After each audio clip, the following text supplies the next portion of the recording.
Shalom, chers frères et sœurs en Christ, je vous salue depuis le Togo, soyez bénis partout où vous êtes pour écouter cette méditation.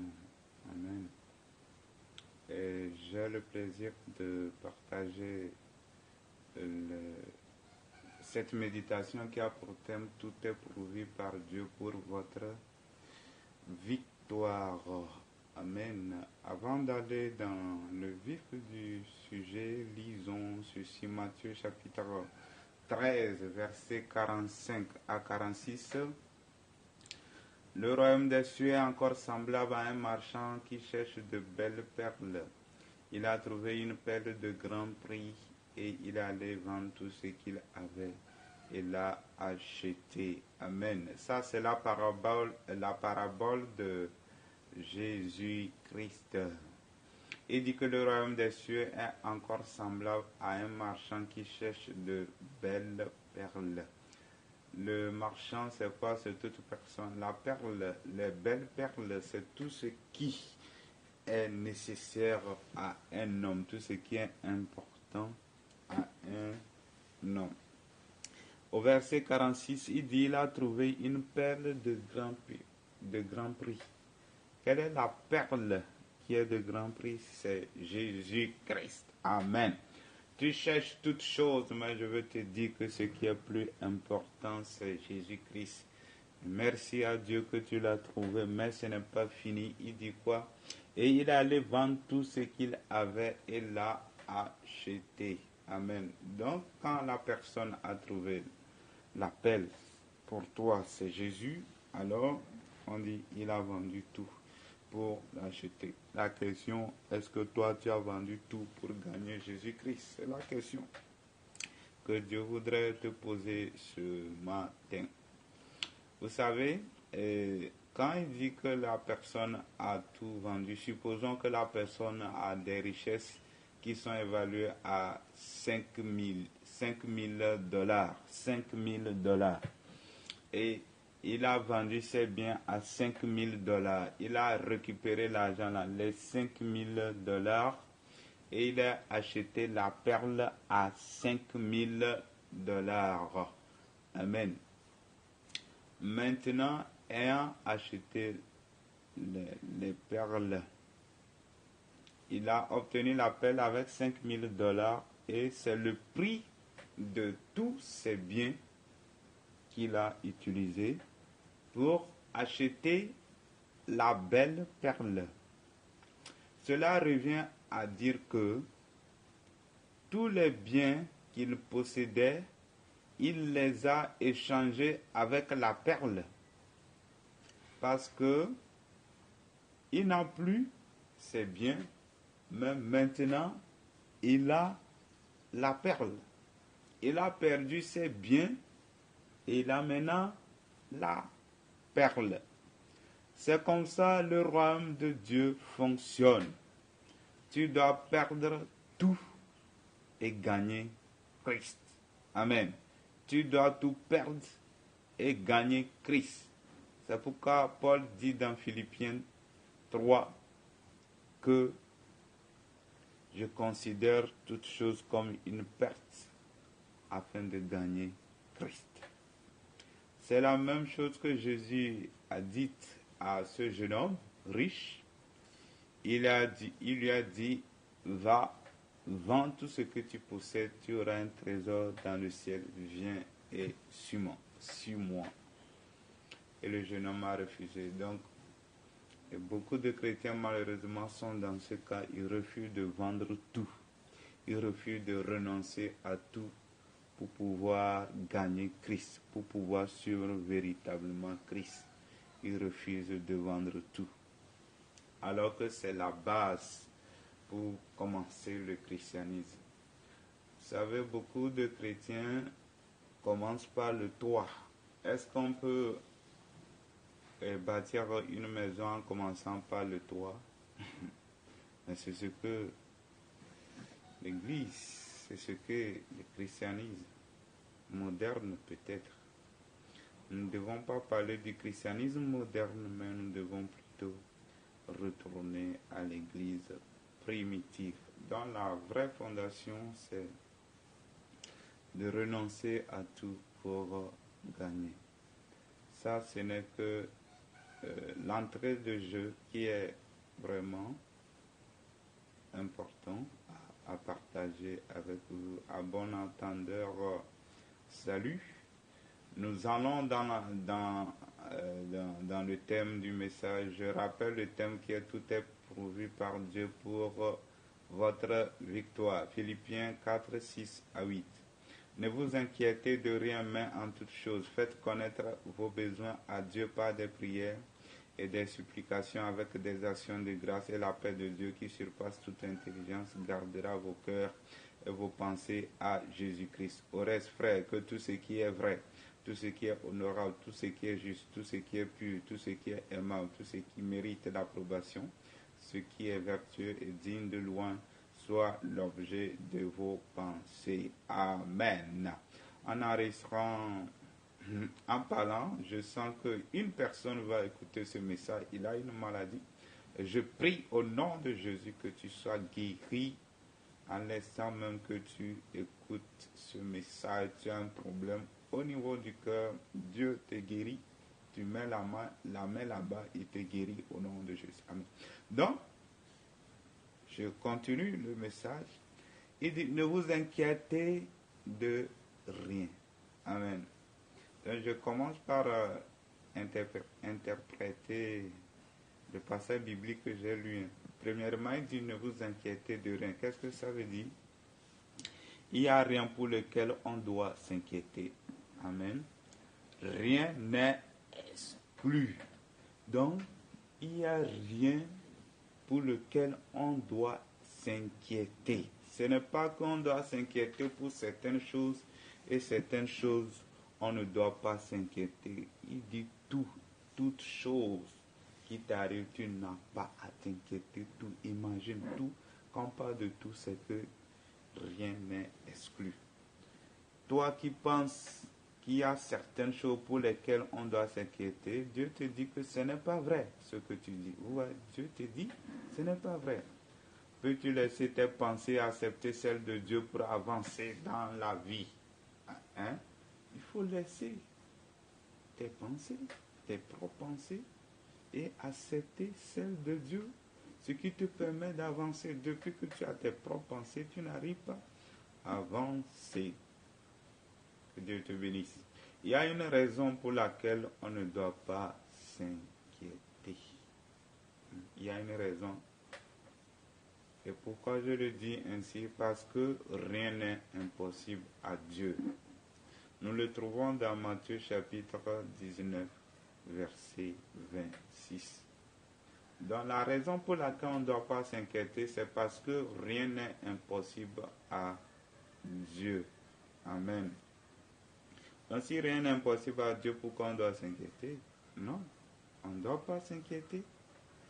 À moins que Dieu soit limité, Dieu est illimité, il a toutes les possibilités, il a toutes les solutions à nos problèmes. Nous n'avons pas à nous inquiéter. Nous sommes inquiets parce que nous n'avons pas la foi, car tout est possible à celui qui croit. Vous voyez?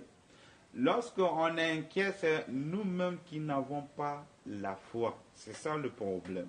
Pas que Dieu ne peut pas intervenir dans cette situation pour nous donner la solution. C'est parce que nous-mêmes, nous n'avons pas la foi. Si j'ai la foi, tout m'est possible. Quand nous lisons Marc 9, 23, il dit tout est possible à celui qui croit.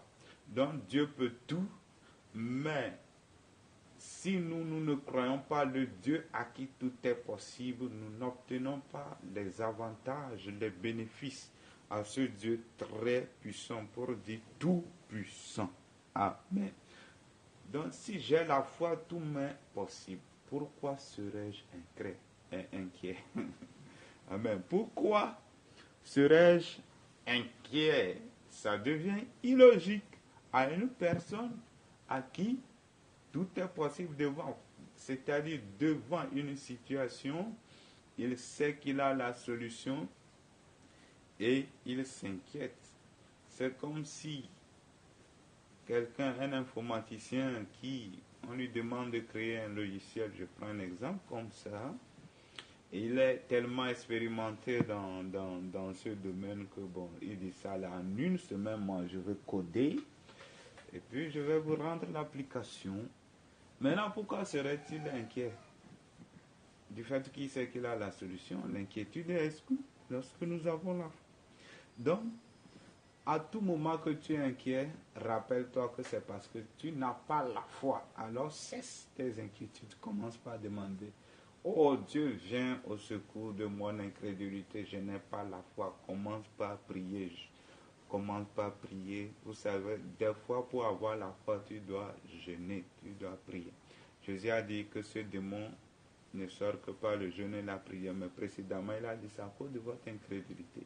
Donc, il ne jeûne pas pour avoir la foi qui permet de vaincre certaines situations.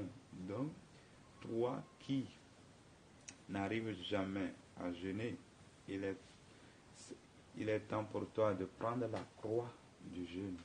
Amen. Et tu verras que ta vie va changer radicalement.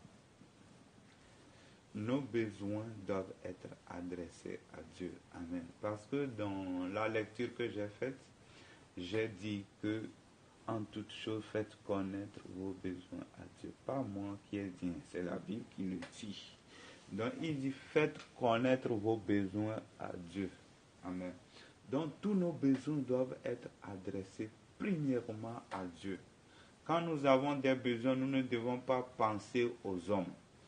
Alors, si souvent tu penses aux hommes quand un problème t'arrive, alors tu es dans l'erreur. Aujourd'hui, Dieu te demande de cesser. Cela arrive souvent, mais ce n'est pas normal. Il faut cesser de penser aux hommes quand on a des problèmes, à moins que ce soit Dieu qui, pour ce besoin précis, nous demande de faire appel à une personne. Mon frère, si tu as de l'argent dans ton compte bancaire et tu as des besoins, va à la banque chercher l'argent. Dieu a déjà prouvé à ton besoin. Amen. Donc si toi tu as besoin de l'argent alors que ton compte est bourré d'argent et tu te mets à prier, Dieu, j'ai besoin de l'argent, mais ça c'est illogique. Dieu va te dire, je t'ai déjà donné l'argent, tu demandes quel argent encore? Amen. Penser aux hommes revient à s'attirer la malédiction, car il est écrit, maudit soit l'homme qui se confie dans l'homme. Vous voyez? Donc quand tu te mets à penser aux hommes, n'importe quoi, j'ai tel frère, j'ai un oncle, j'ai un ami, parce que tu sais qu'il te donne souvent l'argent, parce que tu sais qu'il te vient au secours, ou bien tes pensées c'est sur les hommes de Dieu. Tu as un problème, tu ne peux pas prier, alors que nous tous, nous avons le Saint-Esprit, nous avons la foi, et nous pouvons prier pour que Dieu intervienne. Pourquoi toujours tu penses aux hommes et tu t'attires la malédiction?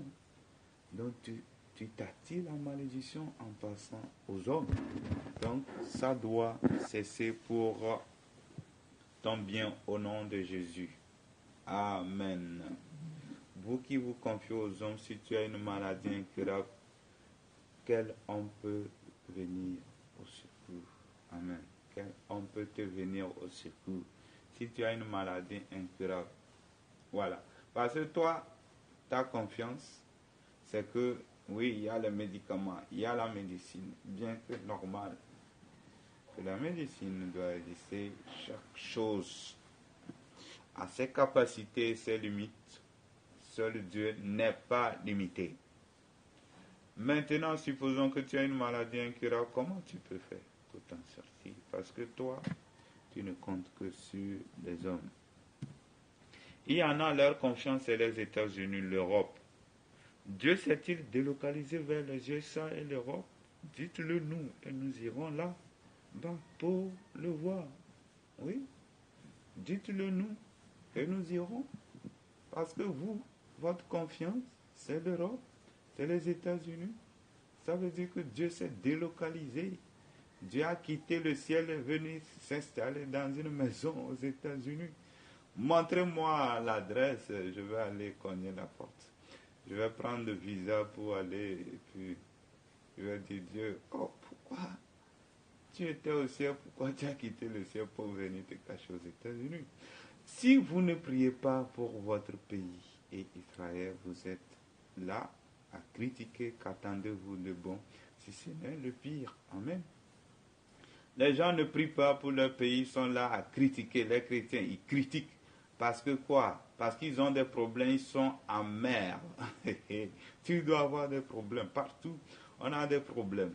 Et toi, tu es là à critiquer. Tu critiques, alors tu continueras par critiquer. Parce que tes critiques vont amplifier les critiques, c'est-à-dire les choses vont s'empirer. Et vous allez continuer par critiquer. C'est ça. Au lieu de prier pour le pays, au lieu de prier pour Israël, alors les gens sont là à critiquer le pays. Certains critiquent Israël pour leur propre ruine. C'est grave. Encore, c'est grave. Amen. Certains me diront pourquoi je mentionne le nom d'Israël. Vous savez, je lisais un livre de l'homme de Dieu mondialement connu, Derek Prince, qui est au ciel maintenant, où il disait qu'il a un ami juif qui disait que les chrétiens ne font que critiquer Israël. Ça, c'est un scandale. Et je pense que le christianisme, peut-être nous n'avons pas bien compris notre foi chrétienne. Est-ce que Jésus a été contre Israël? Il est venu où? En Israël. Quand la femme cananéenne était venue pour que son enfant soit guéri, qu'est-ce qu'il lui a dit? Qu'il n'est pas bon de prendre la nourriture des enfants pour les chiens. Et au début, il avait dit quoi? Il avait dit à ses disciples qu'il envoyait d'aller évangéliser, aller vers les brebis perdues de la maison d'Israël. Et d'aucuns pensent que Jésus est contre Israël. Certains disent que ce sont les Juifs qui ont vendu Israël. Bon, je vais poser une question. La première église, 120 personnes. Ils étaient des païens ou des Juifs. La première église qui a permis que l'évangile soit répandu dans le monde entier. L'apôtre Paul, qui est l'apôtre des païens. Est-il un païen? Donc nous devons changer de mentalité pour ne pas s'attirer des problèmes, pour ne pas s'égarer, pour être béni. Parce que Dieu dit, il bénit celui qui bénit Israël, il maudit celui qui maudit Israël. Si on se met à les critiquer, ceux qui ont trahi Jésus et autres, alors on s'attire la malédiction. Voilà, c'est pourquoi je l'ai mentionné. On prie pour notre pays, on prie pour Israël, on prie pour le salut des Juifs et Dieu nous bénira abondamment. Amen. Nous sommes vraiment égocentriques, centrés sur nous-mêmes. Si les Juifs étaient égocentriques, alors nous, on ne serait pas sauvés parce que l'évangile nous a été annoncé par les Juifs. Vous me comprenez? Et si nous, on devient égocentrique, alors on a des problèmes. Cesse d'être centré sur soi-même. Commence par penser à d'autres et Dieu te bénira au nom de Jésus-Christ. Amen. Je ferme la parenthèse. Amen. Et renseignez-vous sur les pères fondateurs des États-Unis. Les gens qui ne pensent qu'aux États-Unis pour dire que oui, là-bas tout va bien. Renseignez-vous qui sont ceux-là qui ont fondé les États-Unis d'Amérique, les pèlerins, comme on les appelle, ou les colons. Ils priaient tout le temps plutôt. À une certaine heure, on disait aux gens, arrêtez le service, on va prier. Mais aujourd'hui, c'est du désordre aux États-Unis, c'est comment je peux l'appeler, l'apostasie totale. Au-delà même de l'apostasie, on légalise le mariage homosexuel, les pornographiques, tout ça sont aux États-Unis du désordre. Voilà, Dieu est en train de les juger des ouragans qui se succèdent. Oh mon Dieu! Une nation fondée par les chrétiens, fondée par la prière. Amen. fondée par la prière. Et même le 15 novembre 1636, une loi a été votée permettant aux gouverneurs et à ses assistants de publier des jours solennels de jeûne et de reconnaissance, le cas échéant. Amen. Vous voyez, les pères fondateurs avaient promulgué cette loi pour qu'on prenne un jour où tout le monde va prier et des jours solennels, hein, tout le monde prie. Ce jour-là, personne ne travaille. Aux États-Unis, ils prient. Amen. Et puis, il y a des jours aussi de reconnaissance. Et cela a été suivi dans les générations suivantes par les gouvernants, le gouvernement ou les hommes d'État. George Washington l'a fait en 1774. Ensuite, John Adams l'a aussi fait. Ensuite, le président James Madison, qui est le 4e président, lui aussi, il a décrété des jours de prière et de jeûne. Lorsque ils avaient des problèmes, ils priaient. Moi, je n'ai pas le temps pour donner les détails, nous sommes sur WhatsApp. Alors, je vais envoyer plus de détails sur le site lève-toi.com. Et le président Abraham Lincoln en anglais, ça, avait aussi publié 3 jours de jeûne public en 1861. Et donc, vous voyez donc des chrétiens qui ont fondé les États-Unis. C'est Dieu qui a béni ce pays. Et aujourd'hui, certains, comme les Obama et ses compagnons, excusez-moi, ils ont détruit le pays. Ils sont en train de détruire les États-Unis. Ils sont en train de s'attirer les problèmes des malédictions sur le pays que Dieu a béni. Vous voyez, la première puissance mondiale, hein, a été fondée par des chrétiens, par la prière, par le jeûne, par la consécration. Par la consécration. Et aujourd'hui, vous, les chrétiens, vous critiquez les Africains en disant qu'ils prient beaucoup, pourtant ils sont pauvres. Renseignez-vous, allez faire des recherches. Quand est-ce que l'Afrique a connu le vrai christianisme? L'Afrique a-t-elle prié plus que l'Europe? Les États-Unis, pourquoi vous dites qu'ils prient plus et ils sont pauvres? Hein? Ce n'est pas tout dernièrement que l'évangile est venu en Afrique. Quelle prière les Africains ont-ils faites?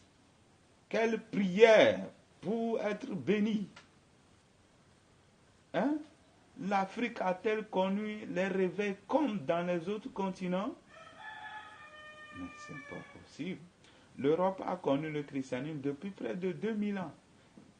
Et nous, en Afrique, quand est-ce que le vrai christianisme est venu? C'est suite au réveil. C'est suite au réveil d'Azusa Street à Los Angeles, aux États-Unis en 1906, que les premiers missionnaires ont débarqué en Afrique dans les années 1994 avec le vrai évangile. Parce que bien avant eux, il y avait des faux missionnaires qui étaient venus pour s'enrichir. Ils ont fait du désordre. Ils ont amené un évangile frelaté et autres. Le vrai christianisme a commencé dans les années 1914, donc c'est avant-hier. Donc, on ne peut pas dire que les Africains, ils prient beaucoup, pourtant rien ne marche et qu'en Europe, aux États-Unis, on ne prie pas. Ça, c'est archi faux. Archi faux. Les gens, mais c'est pas possible. Ceux qui le disent, je le déclare haut et fort, c'est l'ignorance qui vous fait dire ça. Oui, c'est l'ignorance qui vous fait dire ça. Allez chercher. Que Dieu vous bénisse au nom de Jésus. Chrétien, mon frère, chrétienne, ma soeur, que personne ne te décourage. Continue par chercher Dieu. Continue par prier. Amen. Et même. Qui vous a dit que l'évangile apporté par Jésus dit de prier pour s'enrichir? Est-ce que nous prions pour nous enrichir? Est-ce que Jésus a dit de prier pour s'enrichir? C'est les charlatans déguisés en hommes de Dieu qui vous font dire ça. Oui, c'est eux qui vous font dire ça. Ils crient sur les médias de venir dans leur église, vous serez bénis, pourtant ils vous flattent. Et quand vous allez, ils vous déçoivent et vous devenez aigris. Et vous commencez par dénoncer l'évangile, par insulter les gens. Que personne ne vous décourage, mes frères, allez jusqu'au bout. Si quelqu'un ose un jour te dire que toi tu pries, pourtant tu es pauvre, dis-lui que je ne prie pas pour m'enrichir. Avant que Jésus ne vienne sur la terre, les gens étaient riches. Hérode avait construit des beaux bâtiments, il était tellement riche, mais pourtant il devait aller en enfer, c'était un criminel. Jésus n'a même pas cherché à le voir, c'est lui qui a cherché à voir. Jésus, il était dans ses palaces, tout ça là, mais il était un criminel, il était souillé. C'est lui qui avait besoin de Jésus-Christ. C'est les gens du monde, malgré leur richesse matérielle, qui doivent avoir besoin de nous. Que personne ne se moque de nous, que personne ne se moque des chrétiens pour vous dire, vous priez, vous êtes pauvres. Quelle pauvreté. Amen. Que Dieu vous bénisse au nom de notre Seigneur Jésus-Christ. Jésus-Christ n'a-t-il pas dit de chercher premièrement le royaume de Dieu et sa justice? C'est ce qu'il a présenté. Oui. Donc, ce sont ces charlatans qui ont pris le nom de Jésus pour se maquiller et ils flattent les gens et ils sont en train. Dieu va les juger. Amen. Oui, le jugement de Dieu viendra. Je vous assure qu'un réveil viendra et que ces gens-là seront dénoncés. Dieu va les juger par les hommes, comme avec l'onction de lit. Quand ils vont parler, ces gens-là vont trembler, ils vont tomber au nom de Jésus-Christ. Et ces gens-là, ils vous disent de chercher premièrement les bénédictions pour satisfaire votre ego. Ne voyez-vous pas qu'ils vous trompent? Les églises africaines, peut-être il y en a d'autres ailleurs. N'allez-vous pas cesser de crier toujours bénédiction, bénédiction, bénédiction, et retourner à l'évangile, au vrai évangile que Jésus-Christ a amené. N'allez-vous pas retourner à ce vrai évangile et cesser de crier bénédiction, bénédiction, bénédiction, bénédiction. Il faut cesser de faire ça. Il faut cesser de salir le nom de notre Seigneur Jésus-Christ, car le royaume de Dieu, c'est la justice et la paix. Vous ne vous rendez pas compte que malgré ces prières, vous n'avancez pas. Malgré ces prières, vous n'avancez pas. Vous rendez les gens égocentriques. Vous empêchez les gens de faire avancer le royaume de Dieu. Vous ne leur dites pas la vérité. D'où ça vient, je ne sais pas. Je ne sais pas.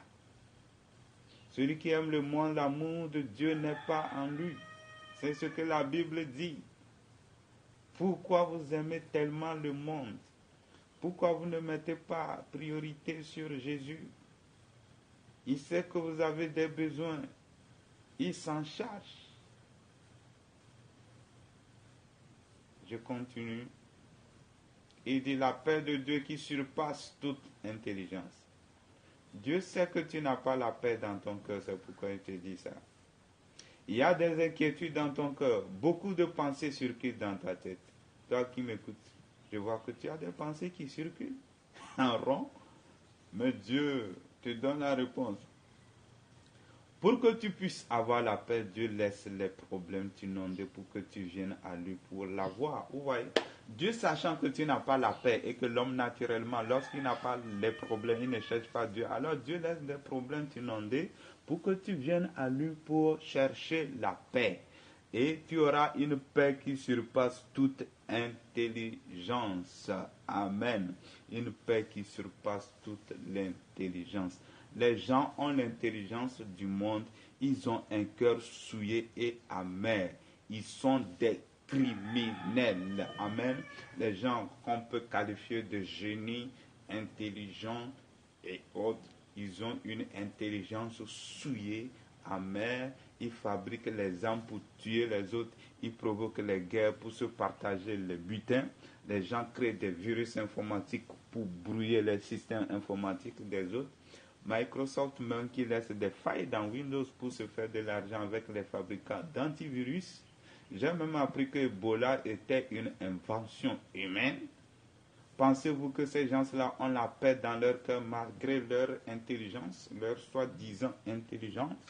Pensez-vous qu'ils ont la paix et que vous les enviez? Et que vous les enviez? Ce n'est pas normal de les envier. Le monde par sa sagesse ne peut pas connaître Dieu pour avoir la paix. Voilà. C'est en connaissant Dieu qu'on peut avoir la paix. Donc le monde par sa sagesse ne peut pas connaître Dieu pour avoir la paix. Plutôt, elle va s'éloigner de Dieu pour avoir la guerre. Ouais. Donc par la sagesse que le monde a, elle ne va pas vers la paix. Plutôt, elle s'éloigne de Dieu pour avoir la guerre. Amen. Je vais vous dire une chose. Les gens du monde ou pseudo-chrétiens qui vous proposent des facilités de la vie sous prétexte qu'ils veulent vous aider sont animés d'un esprit malin dont ils ignorent souvent. L'esprit passe par eux pour vous éloigner de Dieu. Pour quel objectif? Pour que vous souffriez un jour avec eux dans le feu éternel ou que vous ratiez le but pour lequel vous êtes venus sur la terre. Moi-même qui vous parle, j'en ai connu. Faites attention à de telles personnes qui vous proposent des facilités et autres. L'ennemi passe par eux, ils sont tellement gentils. J'en ai connu des bras droits des ministres et autres. Tout le temps, il est gentil avec moi et autres. Moi, j'ai fui, je n'ai pas besoin de ça parce que j'ai autre chose. Faites de même, Dieu vous bénira au nom de Jésus-Christ. Amen. Dans la suite, il dit qu'il gardera vos cœurs et vos pensées en Jésus-Christ. Amen. Voici là où les chrétiens échouent souvent. Dieu laisse des problèmes vous arriver pour que vous tourniez les regards vers lui, car entre-temps vos regards étaient ailleurs. Ouais, vos regards étaient ailleurs. Dieu veut que maintenant vous tourniez vos regards vers lui. Mais malheureusement, les gens ne continuent pas à penser à des gens qui vont leur venir au secours. Dieu laisse des problèmes les plus difficiles pour que tu ne comptes plus sur un homme, mais sur lui. Mais tu ne continues pas à compter sur l'homme. Je lève mes yeux vers les montagnes. D'où me viendra le secours? Le secours me viendra de l'Éternel. Me viendra de l'Éternel. Amen. Il n'est pas dit le secours me viendra d'un frère, d'un oncle, d'un ami, d'un père, d'un copain. Il me vient de l'Éternel. Dieu veut que tes pensées soient tournées vers lui seul. Le fait de mettre ta confiance en Dieu, tu auras une paix qui gardera ton cœur et tes pensées en Dieu. Amen. C'est simple. Ta personnalité va changer automatiquement. Tu vas dégager une bonne odeur. Tu deviens source de bénédiction et non celui qui est à la recherche des bénédictions et qui ne les trouve pas et il continue pas à les chercher. Il continue pas à les chercher. Amen. Il y a des gens qui faufilent dans les lieux de prière. Chez les hommes de Dieu, ouais. Vous savez pourquoi ils ne continuent pas à aller? La plupart du temps, ils n'ont pas la réponse. Mais pourquoi ils vont aller? Ils se disent que l'autre jour, j'aurai la réponse. Parce que quand une personne joue la loterie, peut-être il a joué 13, 15, il a eu 13, il se dit, ah, si je savais, j'allais jouer 13, 15. Alors il dit, ah, il reste un peu, j'allais gagner. Hein. Et ça le pousse à jouer. Et tantôt il rate, juste à côté, il dit, ah, j'allais gagner. Ça le pousse à toujours jouer, à jouer, à jouer, à jouer, espérant qu'il va gagner toujours, espérant toujours qu'il va. Il finira par gaspiller son argent. C'est la même chose pour ces gens-là. Ils ne font que se promener. Quand ils voient qu'il y a des miracles pour les autres, ils disent, ah, moi si j'aurais pour moi. Ils continuent à parler. Ils deviennent des accros des lieux de prière. Et leur vie est une vie scandaleuse. Je vous assure, scandaleuse. Ils ne se repentent pas. Ils ne comptent que sur les hommes puissamment. Ouais. Aïe, tu vas voir. Continue pas courir derrière les hommes. Au lieu de te confier à Dieu et je verrai ce que tu vas devenir. Amen. Au reste, frère, que tout ce qui est vrai, tout ce qui est honorable, tout ce qui est juste. Je suis en train de lire le verset 8. Tout ce qui est pur, tout ce qui est aimable, tout ce qui mérite l'approbation, ce qui est vertueux, digne de louange, soit l'objet de vos pensées. Vous savez, ce que nous voyons, vivons et entendons devient nos pensées. C'est important ce que je suis en train de dire. Peut-être j'en reviendrai prochainement. La Bible dit qu'un homme est comme ses pensées. Ce que tu vois et entends souvent devient tes pensées et tu vas vivre comme tes pensées. Si tu n'arrives pas à aimer, prends une semaine ou un mois à écouter un message qui ne dit que aime ton prochain comme toi-même, aime ton prochain comme toi-même, aime ton prochain comme toi-même. Donc quand tu écoutes régulièrement, ça commence par pénétrer tes pensées. Et comme la Bible dit, un homme comme ses pensées, tu vas devenir celui qui aime. Toi qui n'aimes pas entendre le mot amour parce que tu n'as pas été aimé dans ta vie par tes parents, tu as connu la haine, c'est pourquoi ton cœur est haineux, tu n'arrives pas à aimer. Alors il faut que on formate les scripts, c'est-à-dire la haine qui est dans ton cœur, qu'on enlève ça. Et pour l'enlever, il faut amener le contraire de la haine qui est l'amour. Moi-même, j'ai connu ça, je n'ai jamais été aimé dans ma vie. Donc, il faut que chaque fois que tu écoutes ça, que ça ne te fatigue pas. Continue pas à te bombarder par le même message. Aime ton prochain. Continue, continue, continue, continue, continue. Et dans la suite, tu verras la réponse. Tu n'as personne pour te répéter chaque parole qu'il te faut. Si tu n'as personne, heureusement Dieu t'a donné une bouche. Toi-même proclame ça, apprends. La Bible, il y a beaucoup de passages qui parlent de l'amour. Tu les proclames. Hein? Tu le proclames. Tu dis à partir de maintenant, j'aime mon prochain comme moi-même. À partir de maintenant, j'aime mon prochain comme moi-même. La Bible dit la foi vient de ce qu'on entend et ce qu'on entend vient de la parole de Dieu. Je vais vous interpréter ça d'une certaine manière. Il y a plusieurs interprétations, mais je vais donner une interprétation qui se situe dans le contexte de cet enseignement. Amen. J'ai une fois écouté un homme de Dieu aussi ayant la même idée. Et la foi vient de ce que tu entends de ta propre bouche. Amen. Tu m'entends? La foi vient de ce que tu entends de ta propre bouche. Et ce que tu entends de ta propre bouche doit venir de quoi? De la parole de Dieu. C'est-à-dire, tu confesses ce qui est dans la parole de Dieu. Alors tu auras la foi. C'est-à-dire, ça s'installe dans ton cœur et ça change ta personnalité. Par exemple, si tu as le doute, alors tu vas commencer par confesser la foi. J'ai la foi, la foi. Tu te dis, sans la foi, je n'aurai rien. Sans la foi, je prie. Rien, rien, rien. Alors, tu commences par proclamer, je dois avoir la foi. J'ai la foi. Je proclame que j'ai la foi. Foi, la foi, la foi, la foi, la foi. La foi, la foi, la foi, la foi, tu finiras par avoir la foi pour déplacer les montagnes. Amen. Si tu proclames souvent la parole de Dieu, tu finiras par avoir la foi à cette parole, oui. Et tu pourras mettre ça en pratique. Par exemple, si tu as des pensées impures, proclame tout ce qui est pur. Proclame que ce qui est pur est objet de mes pensées. Ce qui est pur est objet de mes pensées. Ce qui est pur est objet de mes pensées. L'avantage de la proclamation, c'est quoi? Il y a deux avantages. Premièrement, tu lances des flèches dans le camp du diable et de tes pensées aussi changent.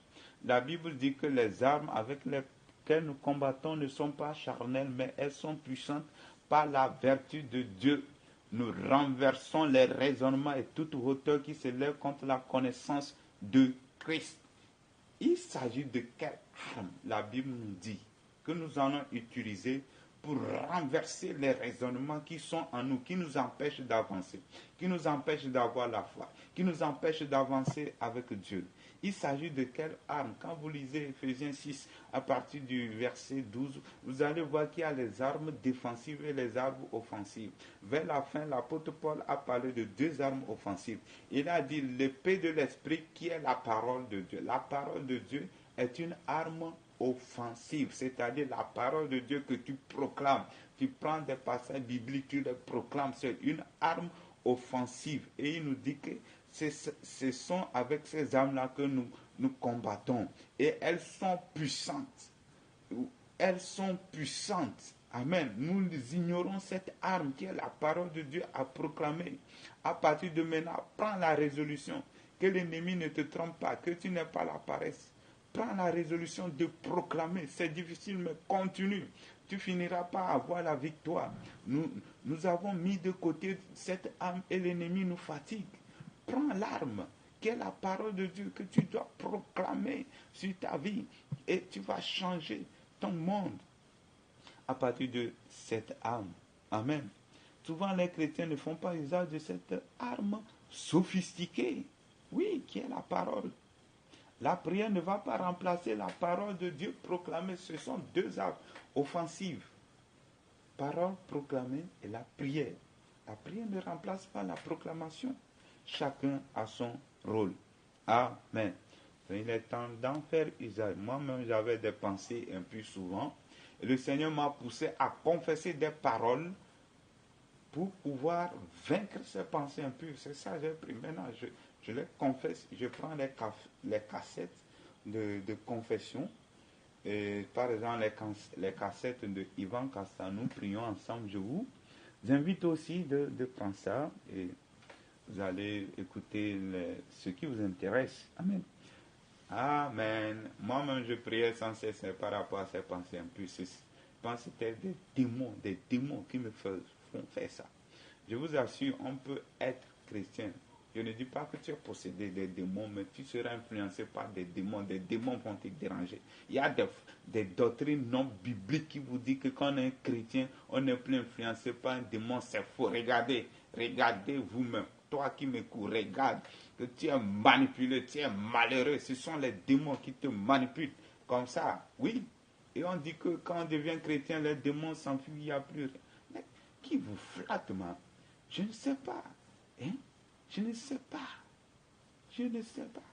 Il laisse les gens souffrir. Restez, attachez-vous à des doctrines humaines. Vous allez souffrir dans votre corps étant chrétien. Oui, il y a les gens, ils vivent sous la malédiction. Ils disent que quand on est chrétien, oui, Christ nous a racheté de la malédiction, qu'une malédiction n'aura plus lieu. Ça quitte. Je vais vous poser une question. Il n'est pas écrit que nous sommes, par Saint-Matthieu, nous sommes guéris. Et pourquoi tu n'es pas guéri, tu es encore malade? Si tout quitte en même temps. Mais je ne sais pas, les gens n'arrivent pas. Vraiment. Ce sont des promesses à vivre. Et quand il faut, pour les vivre, il faut les proclamer. Pas Saint-Matthieu, je suis guéri. Quand tu es malade, tu le proclames. Oui, je déclare, je suis guéri. Tu pries, je suis guéri. Sur cette base, je dois être guéri. Oui, sur cette base, je dois être guéri. Je dois être guéri, c'est ça. Les maladies ne quittent pas automatiquement. Autrement, on devient chrétien, on ne va plus jamais tomber malade. C'est la même chose. On dit qu'il a pris nos malédictions, mais ça ne quitte pas automatiquement. Non, c'est faux. Les gens sont influencés. Les gens reproduisent les mêmes caractères que leurs parents, les mêmes caractères que leurs ancêtres. Où ils sont liés par des choses. Il est temps de relever la tête pour être libéré au nom de Jésus. Dans Josué 1:8, Dieu a dit à Josué que ce livre de la loi ne s'éloigne pas de ta bouche. Dieu n'a pas dit que ce livre de la loi ne s'éloigne pas de tes yeux. C'est ça notre erreur. Il arrive que, oui, nos yeux sont sur la Bible, mais ce n'est pas seulement ça. Il a dit que ça ne doit pas s'éloigner de ta bouche, de ta bouche. Voilà ton échec. La parole de Dieu est éloignée de ta bouche, c'est-à-dire tu ne la proclames pas. Elle est éloignée de ta bouche. Tu ne vas pas réussir dans tes entreprises. Tu ne vas pas réussir parce que la parole est éloignée de ta bouche. La Bible dit c'est en confessant de sa bouche qu'on parvient au salut, en confessant la parole de Dieu de sa bouche qu'on parvient au salut. Ce n'est pas seulement sauver, aller au paradis qu'on parle de salut dans la Bible, c'est le mot sozo. Sozo veut dire être délivré, être guéri, être libéré. En confessant de ta bouche, tu es délivré. En confessant de ta bouche, tu es béni. La parole est éloignée des bouches des chrétiens. Vous savez, les Juifs, eux, comment ils apprenaient la parole de Dieu? c'est par la bouche. Il le proclame, il entend, il le proclame, il entend, il le lise, il proclame, il lise, il proclame la loi, il la proclame, il la proclame, il la proclame. Fais-le, fais-le, fais-le. Dieu te bénira. Au nom de Jésus, amen. Moi-même, j'en viens de prendre conscience. Nous ne connaissons pas tout. C'est maintenant, j'ai négligé ça, mais finalement, je viens de me rendre compte que c'est quelque chose de très, très important qui me manque. Alors j'ai dit, là, je ne vais plus blaguer. Oh, j'ai laissé une arme sophistiquée et l'ennemi me domine avec ça. À partir de maintenant, je prends la résolution. Je vais régulièrement proclamer la parole de Dieu. Il ne faut pas avoir la paresse. Je vais proclamer la parole de Dieu. Sur cette base, alors Dieu m'a conduit à écrire un petit recueil ou un livre, si je veux le dire ainsi, de proclamation, bien, de confession. Et je suis en train de le faire. Si vous êtes intéressé, alors peut-être vous pouvez m'écrire. Est-ce qu'il faut mon adresse frédéric.aniketom@gmail.com.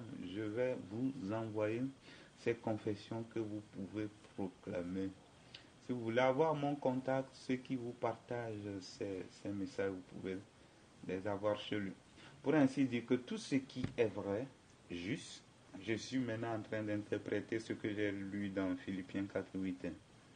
C'est pour dire que tout ce qui est vrai, juste, honorable, pur, aimable, mérite l'approbation, vertueux et raisonnable, a trait à la parole de Dieu. Parce que c'est la parole de Dieu qui est vraie, c'est la parole de Dieu qui est juste, honorable, pur, aimable, mérite l'approbation, vertueux et raisonnable. Et on parle ici de 7 choses. 7 choses, c'est divin, ça concerne Dieu, ça concerne sa parole. Donc 7 qualificatifs de la parole de Dieu. Amen. Et on dit que ça doit être objet de nos pensées. Vous voyez, ce qui est faux est objet de nos pensées. C'est le diable qui nous met dans sa tête. Ce qui est mensonge, c'est ce qui est vrai qui doit être dans objet de mes pensées. Amen. Par exemple, tu es malade, alors que la Bible dit pas ça, mais tu es guéri. Alors toi, ce qui est vrai, c'est que tu es guéri. Et ça, tu dois penser à la guérison. Amen. Tu penses guérison. Tu penses guérison. Déjà, pour pouvoir penser, c'est que tu as habitué à proclamer la guérison. Il faut le confesser. Alors, maladie vient, tu penses guérison. Tu vois, et tu seras libéré. Nous devons proclamer, méditer les paroles selon nos besoins pour qu'elles deviennent objet de nos pensées. Amen. Vous voyez ce que la Bible vient de nous enseigner. Et on dit tout ce qui est vrai, juste, doit être objet de nos pensées. Comment ça peut être objet de nos pensées? C'est lorsque nous les proclamons, n'est-ce pas? Parce que ce que nous entendons, ce que nous disons et que nous entendons, voyons, c'est ça qui devient objet de nos pensées. Donc pour que ça devienne objet de nos pensées, ce qui est pur, tout ça, alors proclame la parole de Dieu. Que Dieu te bénisse pour ton audition. Amen.